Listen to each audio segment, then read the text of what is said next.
తెలియజేస్తున్నామండి. చాలా రోజుల తర్వాత మీ అందరితో కూడి ఇలా దేవుని స్తుతించి ఆరాధించడం ఎంతో సంతోషకరం. చిన్న ప్రార్థన చేసుకుని మన వాక్యంలోకి వెళ్దాం.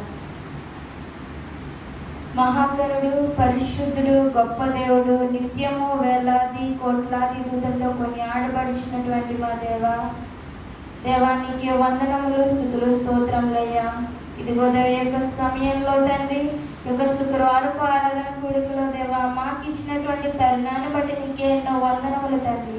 యొక్క సమయాన్ని చూడలేక ఎంతో మంది ఘనులు గొప్పవారు ఉన్నప్పటికీ, సంఘం వెలుపల అనేక మంది ఉన్నప్పటికీ, ఇదిగో దేవా నీ యొక్క మహాకృప చేత మమ్మల్ని ఇక్కడ నిలవబెట్టి నిన్ను స్తుతించే భాగ్యాన్ని దయచేసినందుకు దేవానికి ఎన్నో కృతజ్ఞతలు తండ్రి. ఇచ్చినటువంటి అవకాశాన్ని సక్రమంగా సద్వినియోగపరుచుకునేటువంటి కృపను, అట్టి భాగ్యాన్ని మాకు దయచేయండి దేవా. ఇప్పటి వరకు జరిగిన ప్రతి విషయంలోనూ మీరే తోడుండి నడిపించారని మేము నమ్ముచున్నాం తండ్రి. వాక్య ధ్యానంలోనికి వెలుచుండగా కొద్ది మాటలు మాతో మాట్లాడి మాకు కావలసినటువంటి ఆత్మీయ ఆహారాన్ని దయచేసి దేవా, మా ఆత్మలకు కావలసినటువంటి ఆత్మీయ ఆహారాన్ని దయచేసి మమ్మల్ని బలపరిచి ఇక్కడి నుంచి సమాధానంతో తిరిగి వెళ్ళేలాగా మీరే కృప చూపించండి అయ్యా. ఇదిగో దేవ జరగబోవాల్సిన కార్యక్రమం మొత్తాన్ని మీ యొక్క హస్తాలకు అప్పచెప్పుకుంటున్నాం తండ్రి. ఈ యొక్క నామానికి మహిమకరంగాను మా యొక్క జీవితాలకు ఆశీర్వాదకరంగాను ఉండేలాగా సహాయాన్ని దయచేయమని, నడిపించమని, కృప చూపించమని త్వరలో రానైనా శ్రేణిస్తున్నామా పెద్దడుచున్నామా ప్రియా పర్లకు తండ్రి. ఆమేన్. మరి దేవుడు మనకి ఇచ్చినటువంటి యొక్క శుక్రవారపు కూడికల్లో ఆయన యొక్క సిలువ విలువలను గురించి మనం తెలుసుకుంటూ వస్తున్నాం. 2000 సంవత్సరాల క్రితం జరిగినటువంటి ఆ యొక్క సందర్భాన్ని తలుచుకుని మనం ఎన్నో విషయాలు ఇప్పటికీ కూడా నేర్చుకుంటూ వస్తున్నామండి. అంత గొప్ప సంఘటన కాబట్టే ఈ రోజుకి ఈ తరానికి కూడా మనకి ఎన్నో విషయాలు ఆ యొక్క సంఘటన నేర్పిస్తుంది. దానికి సంబంధించినటువంటి ఒక అంశాన్ని ఈరోజు మనం జ్ఞాపకం చేసుకుందాం. అందరూ కూడా మీ యొక్క బైబిల్ గ్రంథాలు తెలిసినట్లయితే లూకా సువార్త 22వ అధ్యాయం 39వ వచనంలో మనం ఒక సందర్భాన్ని ఇక్కడ మనం చూడొచ్చు. లూకా సువార్త 22వ అధ్యాయము 39వ వచనం అండి. తర్వాత ఆయన బయలుదేరి తన వాడుకు చొప్పున ఒలీవల కొండకు వెళ్ళగా శిష్యులను ఆయన వెంట వెళ్ళిరి. ఆ చోటు చేరి ఆయన వారితో మీరు శోధనలో ప్రవేశించుకున్నట్లు ప్రార్థన చేయడని చెప్పి వారి యొద్ద నుండి రాతి వేత దూరం వెళ్ళి మోకాళ్ళుని, తండ్రి ఈ గిన్నె నా యొద్ద నుండి తొలగించుటకు నీ చిత్తమైతే తొలగించుము, అయినను నా ఇష్టము కాదు నీ చిత్తమే సిద్ధించును గాక అని ప్రార్థించెను. అప్పుడు పరలోకము నుండి ఒక దూత ఆయనకు కనబడి ఆయనను బలపరిచెను. ఆయన వేదన పడి మరింత ఆతురముగా ప్రార్థన చేయగా ఆయన చెమట నేలపడుచున్న చాలండి.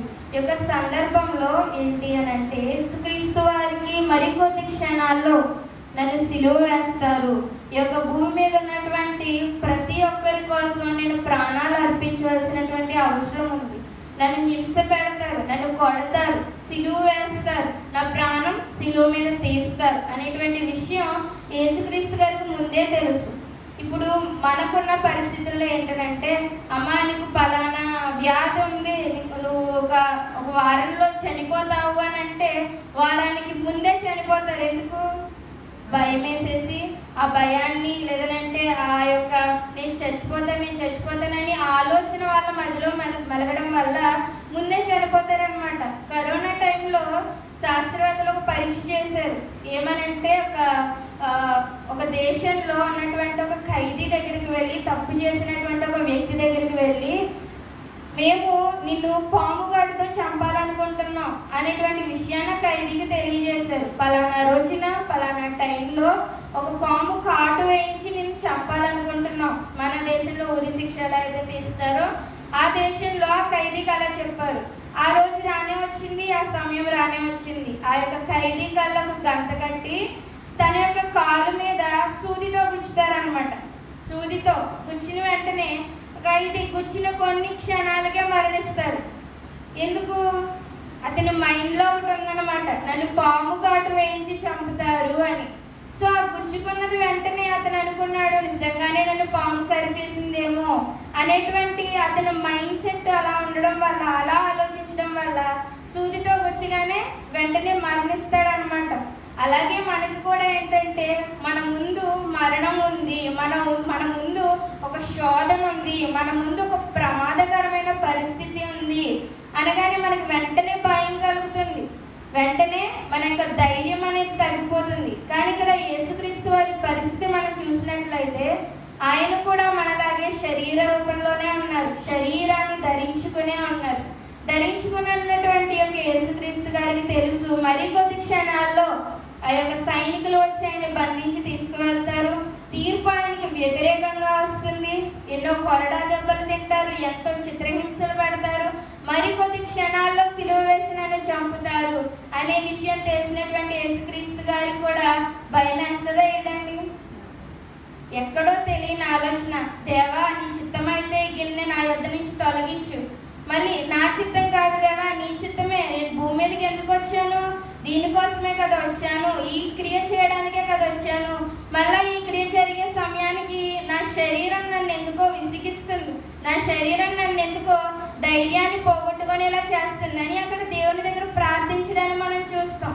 కానీ చివరికి ఆ ధైర్యాన్ని పోగొట్టుకొని చేయవలసినటువంటి పనిని చేయక తగ్గిపోయారండి యేసుక్రీస్తు? తగ్గలేదు. ధైర్యం ఇమ్మని దేవుడిని అడిగారు, నాకు తోడుండమని దేవుడిని అడిగారు, ఈ గిన్నె నా యొద్ద నుంచి తొలగించు, కానీ అది నీ చిత్తమైతేనే తొలగించు అని దేవుని ప్రార్థించారు, వేడుకున్నారు. ఆ ధైర్యాన్ని మరలా పొందుకొని ఆ యొక్క పరీక్ష ద్వారా వెళ్ళి ఆ యొక్క పరీక్ష కావాల్సినటువంటి ఆ యొక్క శిలువ మరణాన్ని పొంది 3వ రోజు తిరిగి లేచి ఈరోజు పునరుద్ధానుడైనటువంటి వాళ్ళలో ఒక్కగానొక్కడిగా ఏ సమాధి కూడా తెరవబడి లేదంట, ఒక యేసుక్రీస్తు గారి సమాధి తప్ప. ఒకవేళ కనుక ఆనాడు యేసుక్రీస్తు గారు ధైర్యం చేయకపోయి ఉంటే ఈ రోజు ఇంత గొప్పగా మనం చెప్పుకునే వాళ్ళమా, నా దేవుడు సజీవుడు పరిశుద్ధుడు అని.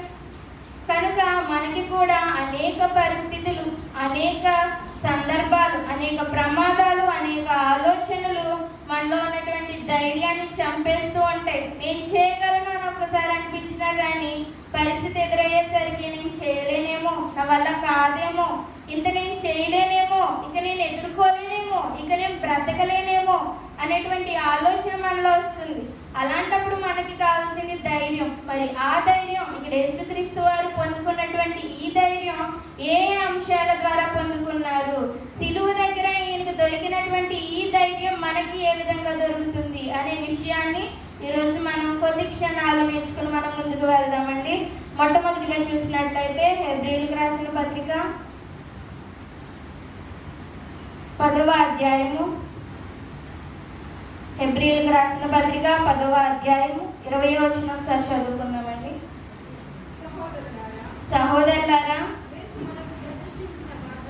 యేసు మనకు ప్రతిష్ఠించిన మార్గమున అనగా నూతనమైనదియు జీవము గలదియు ఆయన శరీరము అను తెర ద్వారా ఏర్పరచబడినదియునైన మార్గమున ఆయన రక్తము వలన పరిశుద్ధ స్థలమునందు ప్రవేశించుటకు చాలండి. ఇక్కడ మనం ఒక మాట చూసినట్లయితే ఆయన రక్తము వలన పరిశుద్ధ స్థలమునందు ప్రవేశించుటకు మనకు ధైర్యము కలిగి ఉన్నది. ఆయన రక్తము వలన, ఆయన మన కొరకు చిందించినటువంటి రక్తము వలన. మీకు ఆల్రెడీ ఇంతకు ముందు తెలిసే ఉంటారు, ఏమనంటే పరిశుద్ధ స్థలము, అతి పరిశుద్ధ స్థలము, బయట ఆవరణము, ఇటువంటి విధంగా ఆకారంలో మందిరాలు ఉండేవి. కానీ ఈరోజు మనం డైరెక్ట్ గా వచ్చి మందిరంలో కూర్చుని దేవుని ఎదుటే మనం ప్రార్థిస్తున్నాం, దేవుని ఎదుటే మనం అడుగుతున్నామంటే దానికి కారణం ఏంటి? ఆనాడు యేసుక్రీస్తు తన యొక్క రక్తాన్ని కార్చడం ద్వారానే కదా మనం వచ్చి ఇలా డైరెక్ట్ గా దేవుని అడుగుతున్నాం. ఆనాడు యేసుక్రీస్తు మరణించిన తర్వాత ఆ యొక్క పెద్ద తెర నిలువుగా చిరిగిపోయి ఈ యొక్క మన పాపులమైన మనకి కూడా ఆయన రక్షణ ద్వారా, ఆయన రక్తం ద్వారా మనకు రక్షణనిచ్చి ఆయన యొక్క సన్నిధిలో నడిపించడం ద్వారానే కదా మనం ధైర్యంగా దేవుని ముందు నిల్చుంటున్నాం. సో అటువంటి రక్షణను మనం నిర్లక్ష్యం చేసేవారిగా ఉండకూడదు. అటువంటి రక్తాన్ని మనం నిర్లక్ష్యం చేసేవారిగా ఉండకూడదు. రక్తము వలన, ఆయన రక్తము వలన మనకు పరిశుద్ధ స్థలంలోనికి ధైర్యంగా వచ్చేటువంటి అవకాశం మనకు దక్కిందండి. అలాగే ఆయన రక్తం ఏం చేస్తుంది, ఏం చేస్తుంటే మనకు ధైర్యం వస్తుంది అనేటువంటి విషయాన్ని మనం చూసినట్లయితే మొదటి యోహాను 1వ అధ్యాయము 7వ వచనం ఒకసారి చదువుకుందామండి. అయితే ఆయన వెలుగులో ఉన్న ప్రకారము మనమును వెలుగులో నడిచిన ఎడల మనము అన్యోన్య సహవాసము గలవారమై యుందుము. అప్పుడు ఆయన కుమారుడైన యేసు రక్తము ప్రతి పాపము నుండి, ఆయన కుమారుడైన యేసు రక్తం ఏం చేస్తుందంట? ప్రతి పాపముల నుండి మనల్ని పవిత్రులుగా చేసి ఈ యొక్క పరిశుద్ధ స్థలములోనికి ధైర్యంగా ప్రవేశించగలిగేటువంటి హక్కును మనకిస్తుంది. చూడండి, మనం ఏదైనా చిన్న తప్పు చేసినా, చిన్న పొరపాటు చేసినా, మనసు బాగోకపోయినా సన్నిధికి రాగానే ఏంటి నేను ఏదైనా తప్పు చేశానా, లేదంటే నా హృదయంలో ఏదో కలత ఉంది, ఇలా మన మనసు మనల్ని శోధిస్తూ ఉంటది. ఎవరైతే రక్షణ పొందుకున్నారో వారి యొక్క మనసు శోధిస్తూ ఉంటది అనమాట. నువ్వేదో చేసావు, లేదంటే నీ మనసు ఏదో సరిగా లేదు, నీ హృదయంలో ఏదో తప్పుగా ఉంది, ఇదే సమయం సరిదిద్దుకో అని మనసు మనల్ని హెచ్చరిస్తూ ఉంటది అనమాట. అలాంటి టైంలో ఈ యొక్క రక్తం మనలను పవిత్రులుగా చేసి ఈ యొక్క పరిశుద్ధ స్థలంలో ఉండేటువంటి ధైర్యాన్ని ఇచ్చిందనమాట. మొట్టమొదటిగా ఆయన రక్తం వలన మనకు ధైర్యం కలుగుతుందండి. రెండోదిగా మనం చూసినట్లయితే యోబు గ్రంథము 4వ అధ్యాయము 6వ వచనం ఒకసారి చదువుకుందామండి. నీ భక్తి నీకు ధైర్యము పుట్టింపదా? నీ యథార్థ ప్రవర్తన నీ నిరీక్షణకు ఆధారము కాదా? మన భక్తి మనకు ధైర్యం పుట్టింపదా? మనం చూడండి, అనేక ప్రాంతాలకు వెళ్ళినప్పుడు, అనేక సందర్భాల్లో, అనేక పరిస్థితులు గుండా వెళ్ళినప్పుడు మన గురించి తెలిసి తెలియకు చాలా మంది అనేక మాటలు అంటూ ఉంటారనమాట.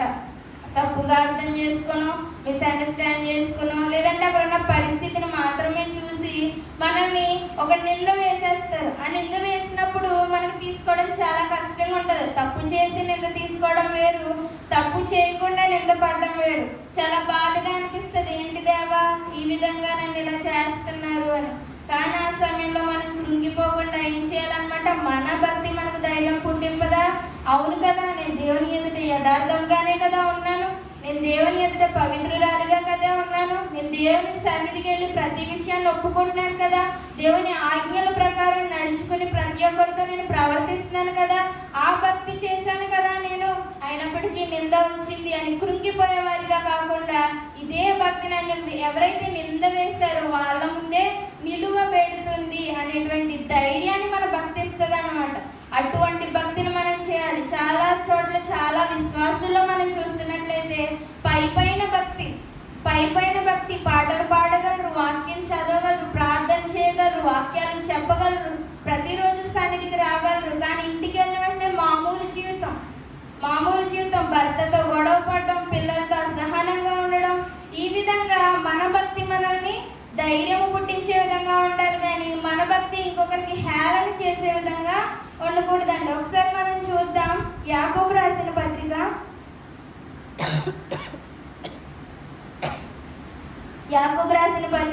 1వ అధ్యాయం 27వ వచనం ఒకసారి చదువుకుందామండి. తండ్రి అయిన దేవుని ఎదుట పవిత్రమును నిష్కలంకమునైన భక్తి ఏదనగా దిక్కులేని పిల్లలను, విధవరాండ్లను వారి ఇబ్బందిలో పరామర్శించుటయు, ఇహలోక మాలిన్యమును తనకు అంటకుండా తను తాను కాపాడుకొనుటయునే. చాలండి. భక్తి అనగానే చాలా మందికి తెలిసి నేను చెప్పాను కదండి, పాటలు పాడడం, ప్రార్థన చేయడం, దేవుని మందిరానికి రావడం, మళ్ళా ఇంటికి వెళ్ళిపోగానే మామూలు జీవితం జీవించడం అని చాలా మంది అనుకుంటారు. కానీ భక్తి అంటే ఏంటంట? తండ్రి అయిన దేవుని ఎదుట పవిత్రమైన భక్తి ఏంటనంటే దిక్కులేని పిల్లలను, విధవరాండ్రను వారి ఇబ్బందుల్లో పరామర్శించడం. అమ్మా ఎలా ఉన్నావు, ఏం చేస్తున్నావు, బాగానే ఉందా, పరిస్థితి అంతా బాగానే ఉందా, నీకు అలాగే జరగాలి అనుకునే వాళ్ళు చాలా మంది ఉంటారు. అవునా, అప్పుడు నువ్వు ఈ మాట అన్నావు కదా, నీకు ఇలాగే జరగాలి అని కాకుండా నువ్వు ఇలా చేసుంటావేమో, నమ్మా ఇలా చేయకుండా ఉంటే బాగుండేది, ఈ పరిస్థితి రాకపోయింది, నీకెప్పుడు ఇలా చేయకు, నీకోసం మేము ప్రార్థన చేస్తాం, నువ్వు కూడా ప్రార్థన చేసుకో. ఇటువంటి భక్తి ఉండాలంట. ఇహలోక మాలిన్యము తనకు అంటకుండా ఉండడమేనండి. ఇహలోక మాలిన్యం అంటే ఈ లోకంలో అంతా మాలిన్యమే. ఈ లోకం అంతా కూడా వ్యర్థమైనదే, ప్రతిదీ వ్యర్థమైనదే. ఫోన్లో చూసేది వ్యర్థమైనదే, టీవీలో చూసేది వ్యర్థమైనదే, కళ్ళతో చూసే ప్రతిదీ వ్యర్థమైనదే, చెవుతో వినే ప్రతిదీ వ్యర్థమైనదే. చూసిన ప్రతి దాన్ని కావాలనుకుని మనం తెచ్చుకుని ఇంట్లో పెట్టుకొని, లేదంటే మన మైండ్లో పెట్టుకొని మన దేహాన్ని, మన ఇంటిని పాడు చేసుకునే వారిగా ఉండకూడదండి. అటువంటి భక్తిని మనం కలిగి ఉండాలి. ఏది మనం తెచ్చుకోవాలి లోపలికి, ఏది తెచ్చుకోకూడదు అనేటువంటి జ్ఞానం కలిగినటువంటి భక్తి కలిగి ఉండాలి. ఇటువంటి భక్తిని మనం కలిగి ఉంటే ఇదే భక్తి మనకి ధైర్యం పుట్టిస్తుందంట. మొట్టమొదటిగా మనం చూస్తాం, ఆయన రక్తం వలన మనకు ధైర్యం కలుగుతుంది. రెండోదిగా మనం చూసినట్లయితే భక్తి వలన, మనం చేసే భక్తి వలన మనకు ధైర్యం కలుగుతుంది. మూడవదిగా మనం చూసినట్లయితే మొదటి యోహాను రాసిన పత్రిక 4వ అధ్యాయము 18వ వచనం ఒకసారి చదువుకుందామండి. మొదటి యోహాను రాసిన పత్రిక 4వ అధ్యాయము 18వ వచనం. ప్రేమలో భయం ఉండదు, అంతేకాదు పరిపూర్ణ ప్రేమ భయమును వెలగొట్టును, భయము దండనతో కూడినది. భయపడువాడు ప్రేమయందు చాలండి. ప్రేమలో భయం ఉండదంట. మనం ఎప్పుడైతే దేవుని ప్రేమను కలిగి ఉంటామో ధైర్యముగా ఉంటామంట. ఎందుకు ధైర్యముగా ఉంటాం? దేవుని ప్రేమను కలిగి ఉంటే. సపోజ్ ఒక నలుగురు స్త్రీలు కూర్చున్నారు అనుకోండి, దేని గురించి మాట్లాడుకుంటాం? అక్కడ లేని స్త్రీ గురించి మాట్లాడుకుంటారు అనమాట. లేదంటే ఇద్దరు స్త్రీలు కూర్చుని మాట్లాడుకుంటున్నారు అనుకోండి, అక్కడ లేని వారి గురించి మాట్లాడుకుంటారు. అలా మాట్లాడుకున్నప్పుడు మనలో ప్రేమ లేనట్టే కదా, మన యొక్క సహోదరి పట్ల లేదు కాబట్టే కదా మనం నెగిటివ్ గా మాట్లాడుతున్నాం. మాట్లాడిన తర్వాత ఏదో ఒక రోజు ఆమెకు ఆ విషయం తెలిసిన తర్వాత మళ్ళీ నన్ను నిలదీస్తుంది అనే భయంతో మనం బ్రతకమంటారా? ప్రతిరోజు మళ్ళీ నాకు హాని చేస్తుంది అనే భయంతో బ్రతకమంటారా? మనలో ప్రేమ లేకపోవడం వల్ల సహోదరుల పట్ల, కుటుంబం పట్ల, పిల్లల పట్ల, జరుగుతున్నటువంటి యొక్క సంఘ సభ్యుల పట్ల ప్రేమతో మెలగకపోవడం వల్ల మన యొక్క అధైర్యాన్ని మనమే కొని తెచ్చుకుని కొన్నిసార్లు మనలో ఉన్నటువంటి ధైర్యాన్ని చంపేస్తూ ఉంటాం అన్నమాట. పరిపూర్ణమైన ప్రేమ భయమును వెలగొట్టి ధైర్యాన్ని ఇస్తుంది అనేటువంటి విషయాన్ని బైబిల్ తెలియజేస్తుందండి. మొదటిగా ఆయన రక్తం వలన ధైర్యం కలుగుతుంది, రెండవదిగా భక్తి వలన ధైర్యం కలుగుతుంది, మూడవదిగా ప్రేమ వలన ధైర్యం కలుగుతుంది. నాలుగో విషయాన్ని మనం చూసినట్లయితే అపోస్తుల కార్యములు 4వ అధ్యాయము 31వ వచనం ఒకసారి చూసుకుందామండి. అపోస్తుల కార్యములు 4వ అధ్యాయము 31వ వచనం. వారు ప్రార్థన చేయగానే వారు కూడి ఉన్న చోటు కంపించను. అప్పుడు వారందరూ పరిశుద్ధాత్మతో నిండిన వారై దేవుని వాక్యమును ధైర్యంగా బోధించేటువంటి విషయం జరగడానికి ముందు వాళ్ళు ఏం చేశారంట? ఒకసారి మళ్ళీ చెప్తాం. వారు ప్రార్థన చేయగానే, ప్రార్థన వలన మనకు ధైర్యం కలుగుతుంది. ఏ సమయంలో ఏం మాట్లాడాలి చూడండి. మనం చాలా మందిని కలుస్తాం రోజులో. చాలా మందిని కలిసినప్పుడు మనకి సువార్త చేయాలి, ఎందుకంటే మనకి సమయం లేదు, మన సహోదరులకి సమయం లేదు. దేవుడు అడుగుతాడు ఒకనొక రోజు, నువ్వు ఇన్ని సంవత్సరాలు భూమి మీద బ్రతికావు కదా, ఎంతమందికి సువార్తను చెప్పు, ఎంతమందికి నా మాటలు చెప్పు, ఎంతమందిని దేవుళ్ళలోకి నడిపించాలని నువ్వు కృషి చేసావు అనేటువంటి విషయం విషయాన్ని దేవుడు అడిగినప్పుడు మనకి చెప్పుకోవడానికి కొంతమంది అయినా ఉండాలి. అట్టి విధంగా మనం కొత్త పని అయినా చేయాలి అని అంటే నలుగురు కలిసినప్పుడు సినిమాలు సీరియళ్ళ గురించి కాకుండా ఎప్పుడైతే సువార్త గురించి మాట్లాడతామో అప్పుడు ఈ యొక్క కార్యాలు మనం చూస్తామండి. ప్రార్థన వలన ధైర్యం కలుగుతుందంట. చూడండి, కొన్ని పరిస్థితులు ఎవరితోనూ చెప్పుకోలేము, ఎక్కడా చెప్పలేము, ఎవరి వలన సమాధానం రాదు. మరి అలాంటి పరిస్థితుల్లో మనకు ధైర్యం ఎక్కడి నుంచి వస్తుంది? అలాంటి పరిస్థితుల్లో మనకి ఆ యొక్క ధైర్యం ఎవరివ్వగలరు అని మనం దాన్ని చూసినట్లయితే అది కేవలం దేవుని ప్రార్థించడం ద్వారా అటువంటి ధైర్యం వస్తుందండి. మరి మనం ప్రార్థన ఎప్పుడు చేస్తున్నాం? చాలా మంది ఏంటంటే ప్రార్థన అవసరత ఉన్నప్పుడు మాత్రమే చేస్తారు అన్నమాట. ప్రార్థన అవసరత ఉన్నప్పుడు మాత్రమే చేస్తారు. సంతోషం వచ్చినప్పుడు ప్రార్థన చేయాలి, దుఃఖం వచ్చినప్పుడు ప్రార్థన చేయాలి, క్రియ జరిగించినప్పుడు ప్రార్థన చేయాలి, క్రియ ముగిసిపోయిన తర్వాత కూడా ప్రార్థన చేయాలి. ప్రతి విషయంలోనూ దేవునికి మనం ప్రార్థన చేసేవారిగా ఉండాలి. ఈ ప్రార్థనే మనల్ని ధైర్యంలోనికి నడిపిస్తుందండి. నా చిన్నప్పుడు నేను ఒక చిన్న టెస్టిమోనీ చెప్పాలనుకుంటున్నాను. నా చిన్నప్పుడు ఏంటంటే, నా చిన్నప్పటి నుంచి నాకు మాటలు వచ్చిన దగ్గర నుంచి నేను సన్నిధిలోనే పెరిగాను. పాటలు పాడడం కానీ, వాక్యాలు చదవడం కానీ, సండే స్కూల్ నడిపించడం కానీ ఇలా చేస్తూ ఉండేదాన్ని అనమాట.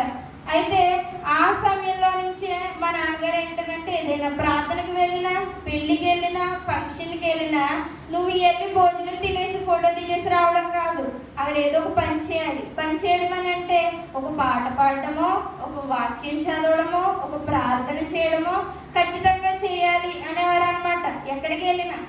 కనుక దేనికి వెళ్ళినా కానీ ఒక పాట పాడటము, ప్రార్థన చేయడము, వాక్యం చదవడము చేసేవారు. అలా రోజులు కొనసాగుతూ ఉండగా నాకు ఇలా స్కూల్ అయిపోయి హై స్కూల్కి వెళ్ళగానే నాకు ఒక తలపు వచ్చింది అనమాట. అక్కడ స్పీచ్ రోడ్డు మీద చెప్పడానికి, స్టేజ్ మీద చెప్పడానికి పిలిచారు. పిలిచినప్పుడు వెంటనే చాలా మంది వెనక్కి తగ్గిపోయారు. కానీ నాకు అనిపించింది, నేను ఎందుకు తగ్గాలి వెనక్కి, నాకు వచ్చు కదా. వెంటనే వెళ్ళి చెప్పడం స్టార్ట్ చేశారు. నాకు వచ్చింది, నాకు తెలిసింది, నేను విన్నది వెళ్ళి చెప్పగానే దేవుడు నన్ను ప్రతి విషయంలో కూడా, స్కూల్లోను ఇటు చర్చిలోను దేవుడు నన్ను ధైర్యపరచడం స్టార్ట్ చేశారు. చాలా మందికి ఏంటంటే స్టేజ్ ఫియర్ ఉండేది. వాళ్ళు వచ్చి అడిగారు అనమాట, ఎలా చెప్తున్నావు, స్టేజ్ ఎక్కగానే మర్చిపోకుండా ఎలా చెప్తున్నావు అని. అది దేవుడు నాకు చిన్నప్పుడు ఇచ్చినటువంటి ట్రైనింగ్. మనము అంతే, సన్నిధిలోకి వచ్చే పిల్లలు స్కూల్లో చాలా యాక్టివ్గా ఉంటారండి. మీరు గమనించండి, మీ పిల్లలకు మించిన యాక్టివ్ ఇంకెవరో ఉండరు. కాకపోతే ఇంటికి వచ్చి చదివి దాని కనుక అక్కడ ప్రదర్శించగలిగితే వీళ్ళే టాపర్స్. కానీ ఏంటంటే ఈ ధైర్యాన్ని మనం ప్రతి చోట ఉపయోగించుకునే వారిగా ఉండాలి.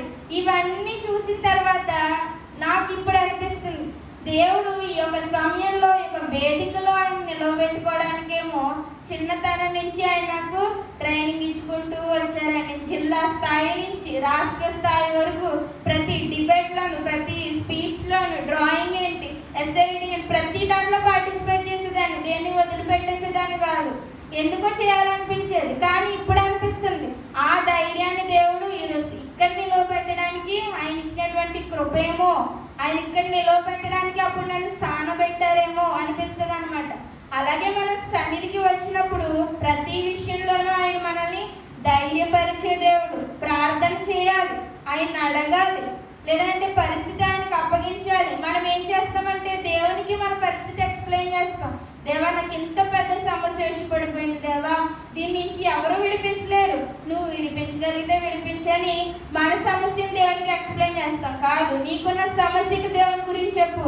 ఓ సమస్య, నువ్వు పెద్ద నాకు లెక్కేం కాదు, నా దగ్గర గొప్ప దేవుడు ఉన్నాడు, ఆయన నిన్ను చిటికలో మాయం చేయగలడు, కాకపోతే ఆయన చిత్త ప్రకారం నడిపిస్తున్నాడు కనుక నేను నడిపిస్తున్నాను అని మన సమస్యకి దేవుని గురించి, దేవుడు ఎంత గొప్పవాడో చెప్పే విధంగా అట్టి ధైర్యాన్ని మనం కలిగి ఉండాలండి. ఇంకొకసారి మనం చూసినట్లయితే ఆయన మనకి ఇస్తున్నటువంటి వాగ్దానం, మనం చెప్తున్నటువంటి మాటను మనం చూసినట్లయితే యెహోషువ గ్రంథము మొదటి అధ్యాయము, యెహోషువ గ్రంథము మొదటి అధ్యాయము 6వ వచనం ఒకసారి చదువుకుందామండి. నిన్ను విడువను, నిన్ను ఎడబాయను, నిబ్బరము కలిగి ధైర్యంగా నుండుము, వారికి ఇచ్చేదనని నేను వారి పితరులతో ప్రమాణము చేసిన దేశమును, ఈ దేశమును నిశ్చయముగా నీవు ఈ ప్రజల స్వాధీనము చేసేదవు. చాలండి. నీవు నిబ్బరము కలిగి ధైర్యముగా ఉండుము అని దేవుడు ఈరోజు మనకి సెలవిస్తున్నాడు. మనం చెప్పుకునే వాటితో కొన్ని ఉండొచ్చు, చెప్పుకోలేని వాటిలో కొన్ని ఉండొచ్చు. వస్తున్నటువంటి ఉగ్రతను బట్టి భయం ఉండొచ్చు, మనకు జరుగుతున్నటువంటి పరిస్థితులను బట్టి భయం ఉండొచ్చు.